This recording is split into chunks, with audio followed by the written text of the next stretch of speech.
नहमदुहु व नसल्ली अला रसूलिहिल करीम। एक सवाल हमारे पास है कुरान मजीद में इरशाद रब्बानी है, वमा कुन्ता ततलू मिन क़ब्लिही मिन किताबिन वला तख़ुत्तुहु बियमीनिका इज़्ज़न लर्ताबल मुब्तिलून। और इससे पहले ना तुम कोई किताब पढ़ते थे ना लिखते थे अपने हाथ से। अगर इस तरह होता तो ज़रूर बातें वाले शक में आते, शक में लाते। तो नबी करीम अलैहिस्सलाम की सिफ़ात में से एक सिफ़त उम्मी होना, यानी आप अलैहिस्सलाम लिखना पढ़ना नहीं जानते थे। कुछ इस तरह उम्मी का तर्जुमा अनपढ़ कर देते हैं, अनपढ़ हरगिज़ भी नहीं कर सकते। उम्मी का मतलब होता है बेपढ़, यानी लिखना पढ़ना नहीं जानते थे।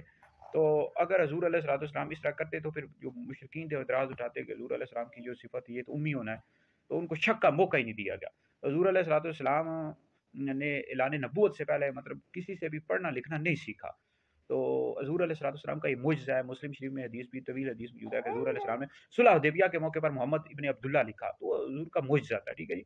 वरना हज़ूर अलैहिस्सलाम दुनिया में किसी से पढ़ना लिखा नहीं सीखा। आपको जो कुछ सिखाया वो अल्लाह रब्बुल इज़्ज़त ने सिखाया। व अल्लमनाका मा लम तकुन ताअलम, ऐ महबूब हमने आपको सब कुछ सिखा दिया जो आप नहीं जानते थे। तो हज़ूर अलैहिस्सलाम दुनिया में किसी से भी पढ़ना लिखना नहीं सीखा, वरना ये एतराज़ करते हैं कि माज़अल्लाह इन्होंने कुरान अपने पास से बना लिया है। तो हज़ूर का मुजज़ा है। तो उम्मी का जो तर्जुमा होता है वो है बेपढ़े हुए, किसी से पढ़ना लिखना नहीं जानते थे, यानी पढ़ना लिखना नहीं जानते थे। तो ये अनपढ़ तर्जुमा हरगिज़ भी, अनपढ़ का मतलब होता है जाहिल, इसका तर्जुमा हरगिज़ भी नहीं कर सकते।